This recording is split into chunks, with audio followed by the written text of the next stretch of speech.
NDC's investigative committee, set up to unravel the circumstances leading to the party's defeat, has presented its report calling for steps to be undertaken to restore the capacity and effectiveness of the opposition party.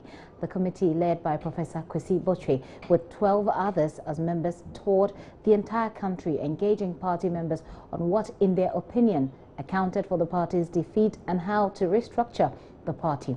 Here is Professor Kwesi Botwe as he presented the report to the party. We divided the country into zones, divided ourselves into 4 groups, covered all the regions, and in each region we clustered all the constituencies and bussed or transported a sampling of members, executives, senior people in each constituency to a common venue where we gave them a full hearing, invited them to make comments and air their views, and I'm gratified to say that they did. We put them on notice that their views will be recorded for purposes of record keeping, and I'm happy to say that they did speak freely, openly, and frankly. So we assembled all these views throughout the country. Then sought to decipher and synthesize and understand the views we had collated. We identified the recurring themes and everything in these views as the background to the preparation of our report. We then set about poring over the material and preparing a 455-page report that fully details, we believe, what all the factors that, at least in the minds of our people, caused the loss of the party. But we subjected this to analysis, of course, which is all captured fairly rigorously and scientifically in this 455-page report. Mr. Chairman, on behalf of the committee, it is my very great pleasure to deliver to you the report of the committee. Thank you.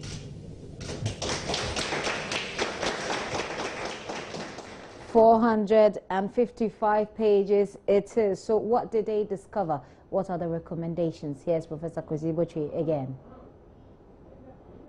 We do make a number of recommendations, including one, a recommendation that the party put together a group of credible and eminent members of our party to undertake a peacemaking and healing tour of the country and visit all key centers and constituencies. We believe this is extremely important for purposes of creating the necessary conditions for any serious work that needs to be done in the way of the party's restructuring and renewal. We also have recommendations, a recommendation that the party take steps to restore the integrity of the biometric register and the expanded electoral college. Additionally, we recommend that steps be taken to restore the capacity and effectiveness of the party's organs, especially at the branch level, where we believe these organs are the most critical because they are the party's immediate connection with the people. We are, after all, Mr. Chairman, a truly mass party. Mr. Chairman, we also have recommendations on ways in which we can and must improve the collation of election results.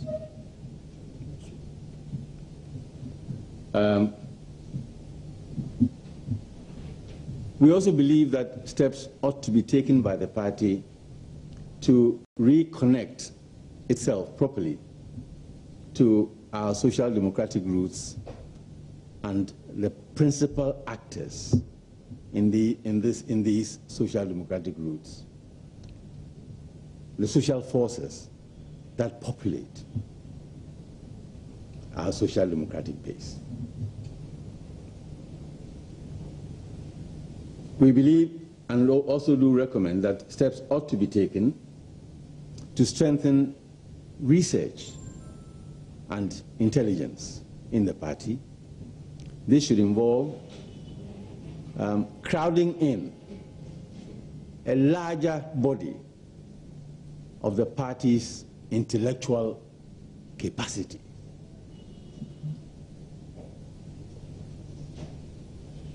Which has not been particularly active, I don't believe, in the last few years.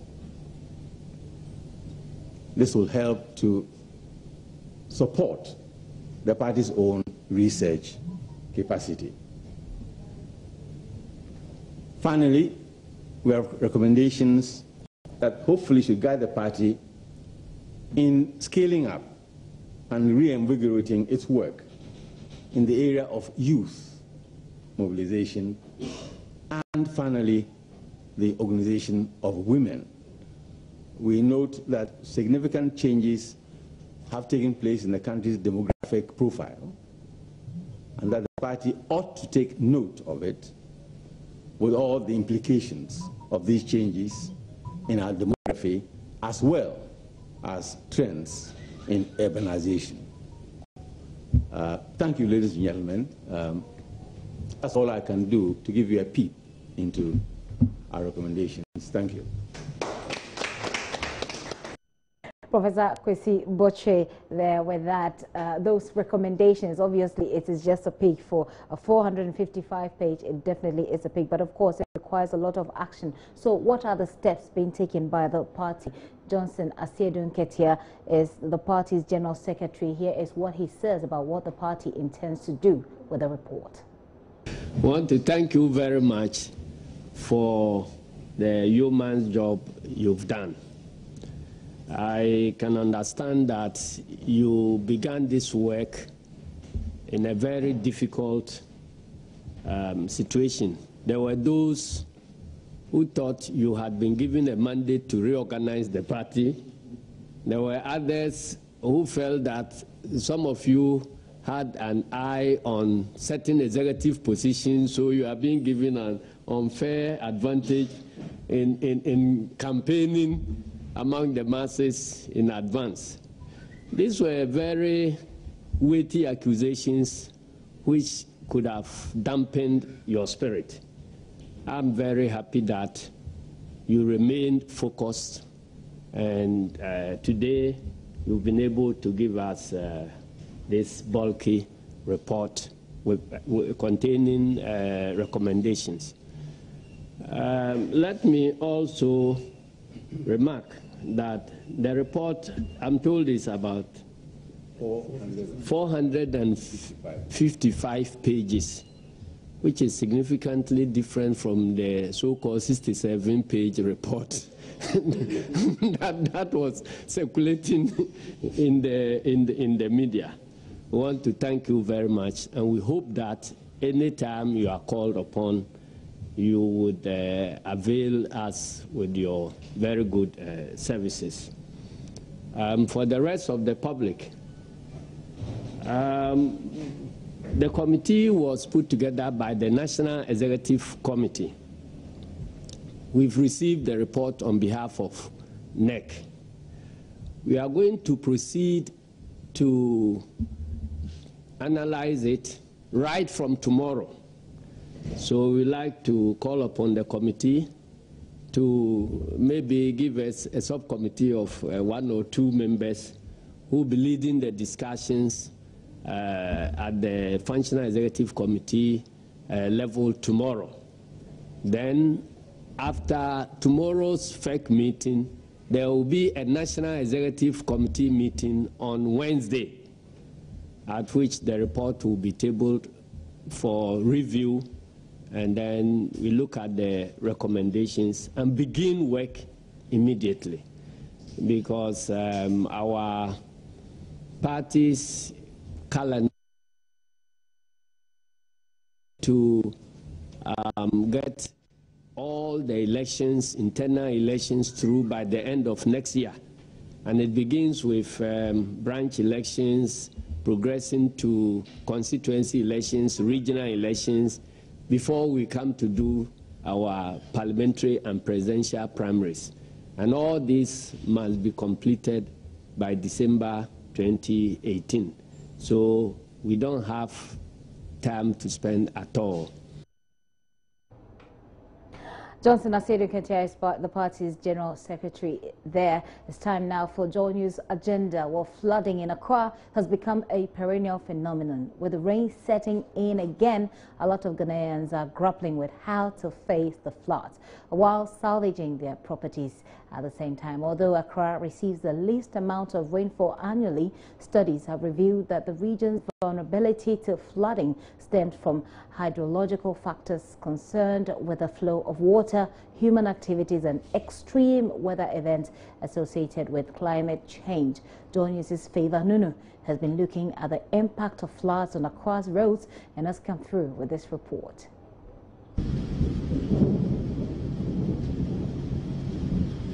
On June 3, 2015, Ghana was hit by the most devastating impact of floods, which resulted in a flood and fire disaster that claimed over 150 lives and destroyed public infrastructure, mainly roads.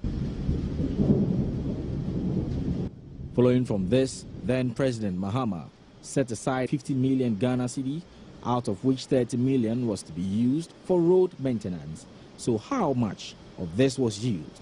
Inusa Hussaini is a former roads minister. Unfortunately, the Ministry of Roads and Highways was unable to access part of the 30 million for the purposes of road repairs. The money, I understand, was consumed entirely by the National Disaster Management Organization.